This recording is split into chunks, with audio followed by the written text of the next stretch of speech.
This episode of Getting to Know the TS27, I'm talking public education, my first gig, and the future of media consumption. As always, if you got a question for me, leave it down in the comment section. I have a fuckload of questions to get through, so if you asked me something in a previous episode and I didn't get to it this time, don't worry, I'll probably get to it the next time, unless it's a question I've already answered, like Chris Gomes is right here. How did you come up with your name? Well, Schwanz is a word that I thought I made up in high school until I started doing YouTube, and some people told me that it actually means dick in German, or at least it's slang for dick in German. And which is your favorite Call of Duty and Battlefield? That would be Modern Warfare 2 and Battlefield 4 respectively. I'll just reply to your comment with it. There have been about 40 or so Q&A videos, so if you want to go back and listen to all of them, I probably have answered most of your questions before, so playlist is down in the description, and also a link to my SoundCloud where you could download these episodes is also down in the description. Now, if you ask me a slightly twisted versions of questions that I've already answered, like Naughty88, Mr. Schwartz, do you have 27 in your name like I do in my name because you're old balls and was born in 1927? Well, fuck you, Nody, you born in 1988. Young ass motherfucker. I was born in 1983. I'm only 31 years old, which I've heard is very old to be a gamer, but fuck you guys. I play video games instead of watching TV. What the fuck is the difference if I'm entertaining myself by pushing buttons on a remote control or pushing buttons on a controller?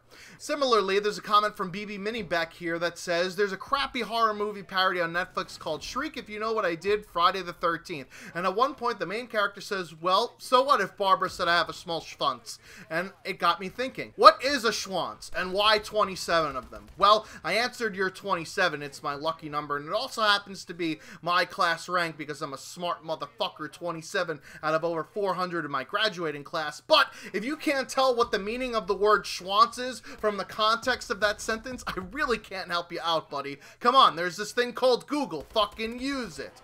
Speaking of which, Fruiak Wilkford has 3 questions to me that all kind of relate to each other, and the first one is, what is your view on public education? So I think that public education is only as good as the state you're born in, unfortunately. Now, President Bush attempted with his No Child Left Behind Act to get federal standards for schools because most of them are only regulated at the state level. The states decide what the curriculum and the standards and all that is. But the problem is that Bush slashed funding to education, which doesn't make any sense if you're going to try and make the system better. There are tons of these standardized tests now, in which most schools are only teaching the students how to pass these fucking stupid exams. That's not learning, it's just trying to beat the system. Personally, I think there should be a federal standard for education because I don't think it's fair that someone born in Mississippi or some other state in the South that has an education fund slashed to bits compared to places like New York and Jersey that actually give a shit about educating the youth.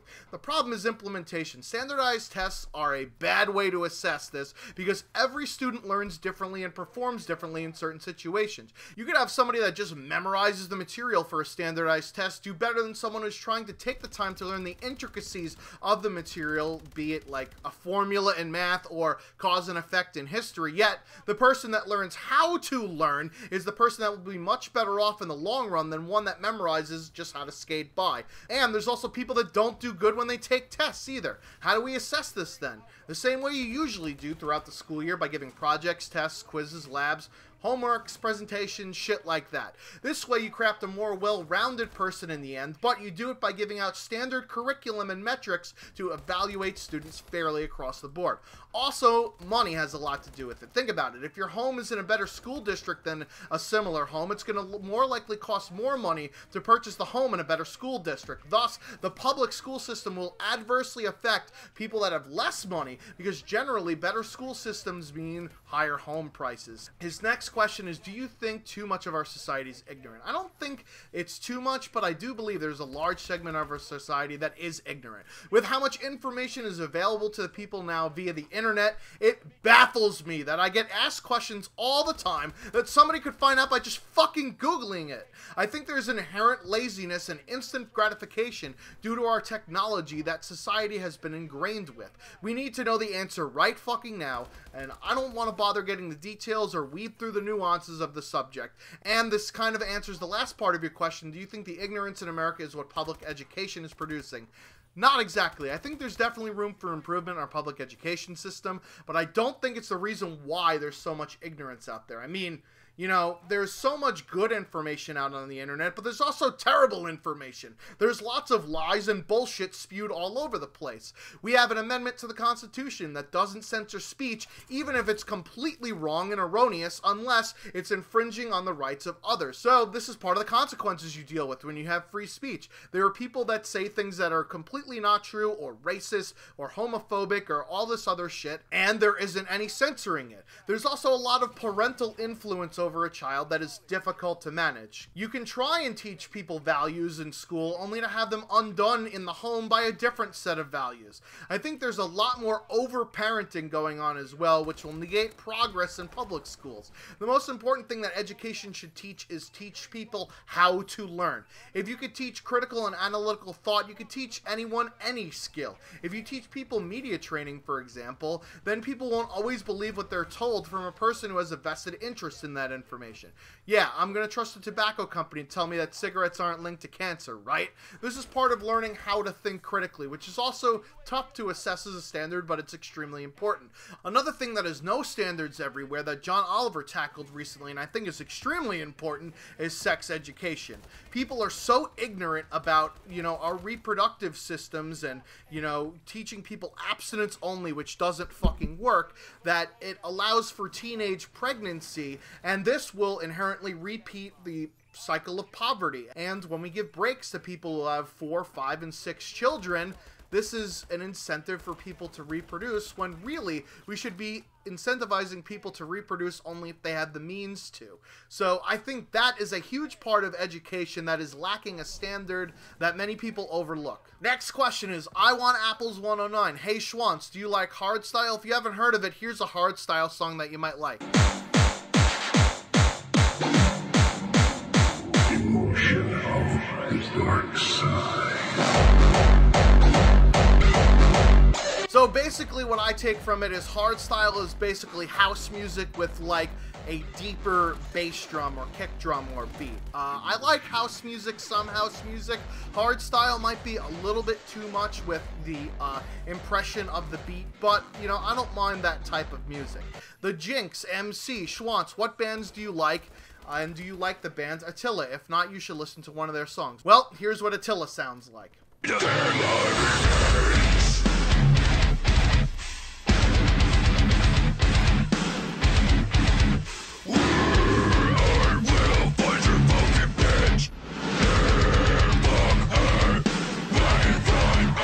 Yeah, that's fucking terrible. This is the type of metal music I don't like listening to.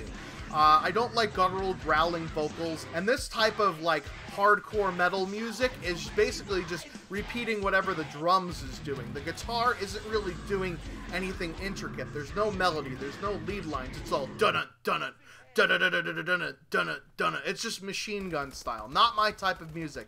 The bands that I like are thrash metal bands. I like Iced Earth. I like a whole different style of music that mostly you could find out from when I do my live streams. Some of my friends call it hero metal because it's mostly clean vocals with like epic lead guitar lines and a lot of ambiance to it. So that's the type of metal music that I'm more into. Next question on music is Retro Moddingmer 102. If I had to rank the big 4 thrash bands in order, what would it be? Mine would be the order people most actually write them: Metallica, Megadeth, Anthrax, and Slayer. For me, Megadeth is my favorite band ever. Period. Done. End of discussion. So I'd put them first, Metallica second, Anthrax third, and Slayer last. The reason why Slayer last is because I don't like Tom Araya's vocals very much, and they are a horrific band to go see live. It's really all just kick and bass drums. It kind of drowns out the rest of the music, and it comes through as just a lot of noise. And Slayer, to me, is more noise than anything, whereas Anthrax, they do have kind of a different style than Metallica and Megadeth in terms of thrash. It's much more like in your face, but there are also melodies along there that is kind of absent in a lot of Slayer songs. So that's how I would rank them. Voltexing asks, how did the first gig you ever played with your band go? Actually, I have some footage from it, so check it out right here with me ripping a solo on guitar.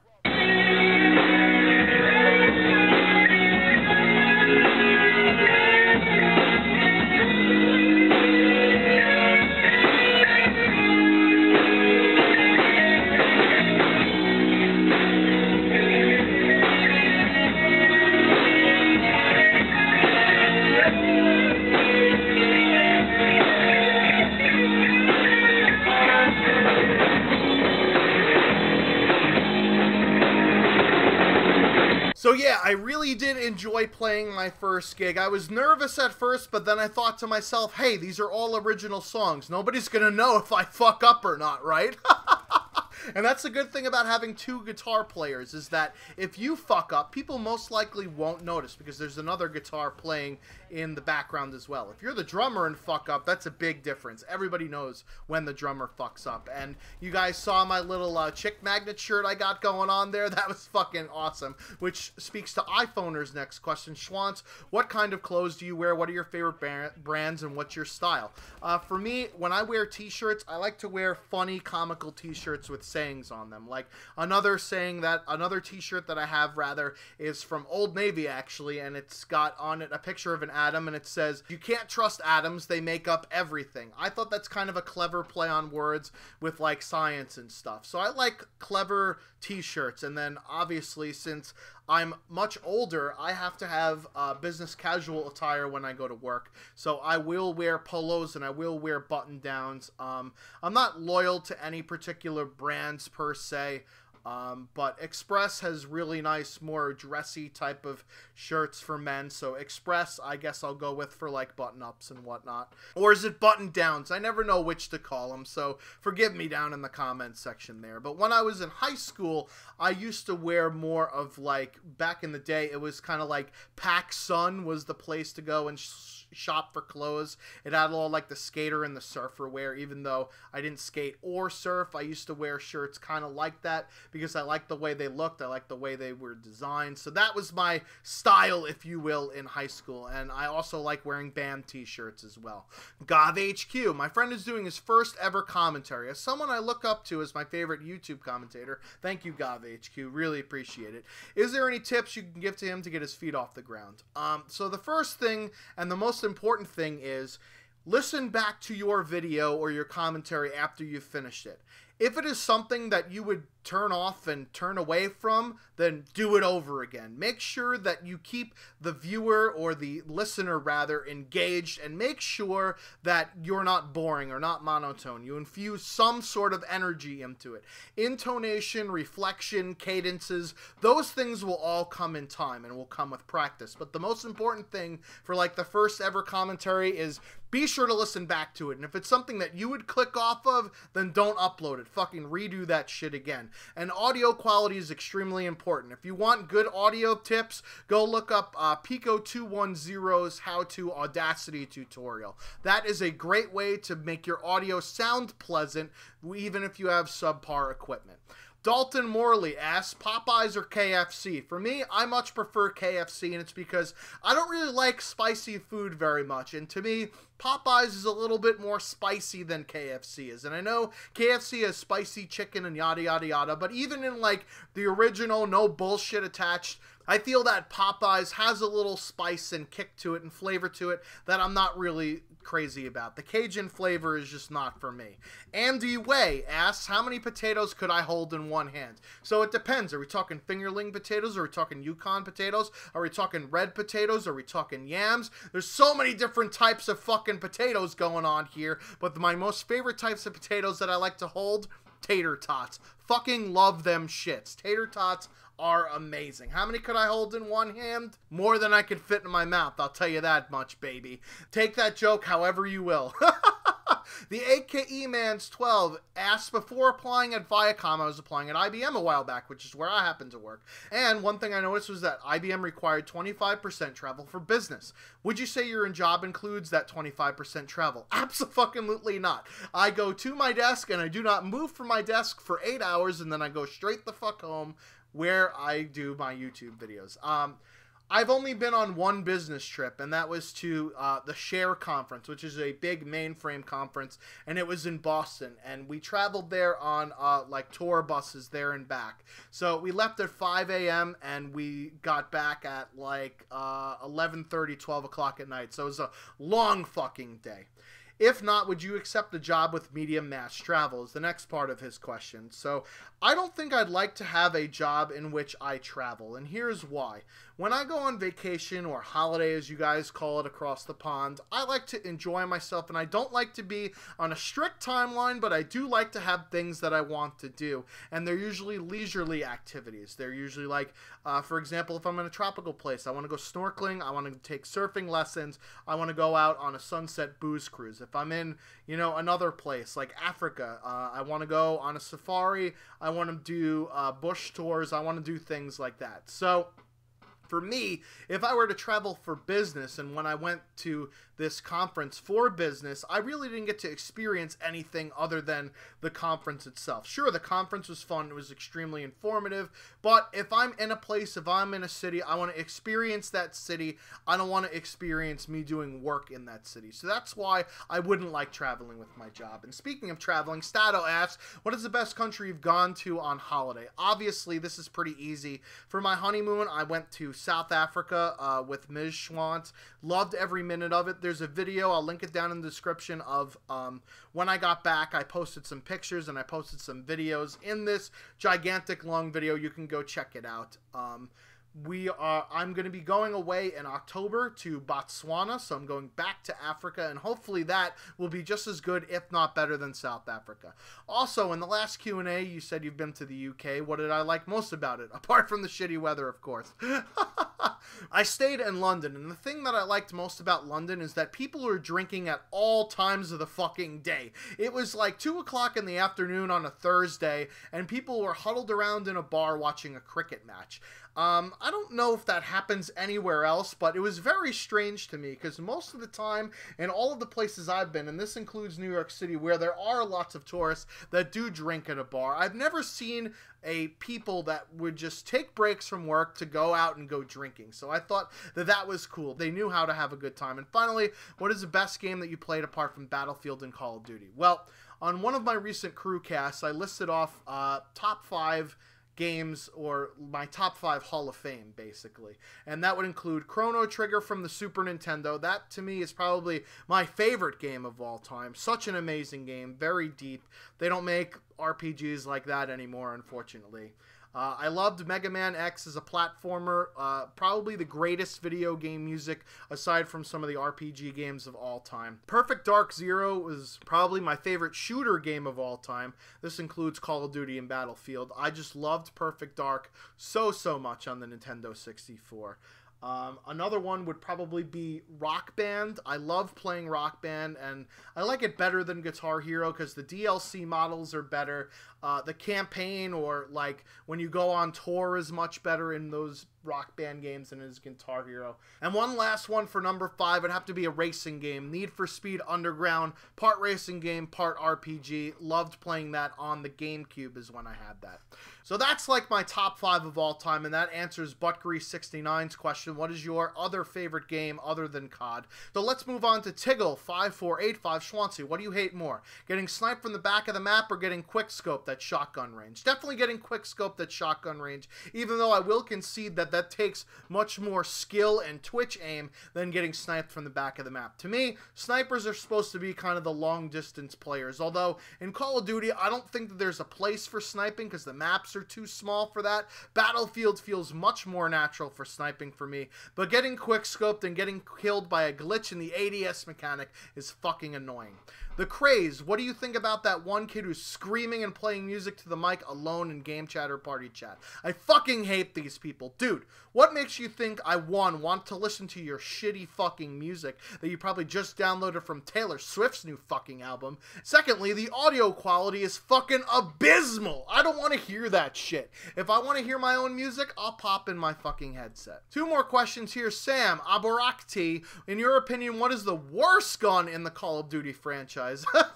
I joked with my what is the most OP gun video that I did for the C3 tournament a while back and put the dragon off because everybody knows it's absolute shit. But honestly, the worst gun in Call of Duty has to be the MDL from Call of Duty Advanced Warfare. Holy fuck, that thing is a piece of garbage. It is a grenade launcher, which the grenades don't explode on impact. So you literally have to pop off a round, wait a few seconds, and hope that some asshole exo boosts into it. It's fucking terrible. If you've ever tried to use it, prayers to you. And lastly, but certainly not least, Dylan Horn, bringing it on home. That looks like home, doesn't it? But it's not, it's Horn. How do you predict the future of media consumption in a few years down the line, i.e. traditional media, streaming, etc.? There are so many people now that watch YouTube and watch my Twitch streams on their phone. It's fucking incredible. I think that that is the future for media streaming. To me personally, I think there'll always be that niche market of people that want to see movies in the movie theater because they like the big screens, or they want to play video games on their console on the big screen because it's nice and pretty to look at. But I think with today's on-the-go lifestyle, you will see movies that come out that debut on mobile devices. Kind of like how The Dictator was not allowed to be released in theaters, so they released it onto YouTube instead. I think you'll see more mass media releases like that where people will watch it on their phones. Movies are becoming more and more and more and more expensive to make, and they're not getting the returns that they used to. Although some movies like The Avengers and probably Star Wars that come out later this year will dispute that fact. However, I think that if you can make the movie's budget lower by not going crazy with the CGI and the graphics and all that other shit and make a movie for mobile, I think that's the way it's going to be. So that's going to wrap it up. Again, if I didn't get to your question from last time, sorry, you're going to have to wait for me the next time. Or if you have a question that you didn't ask and you want to know, please leave it down below. Hope you guys enjoyed this episode of getting to know the Schwantz27 off like the Black Ops 3 beta on PlayStation 4. Until next time.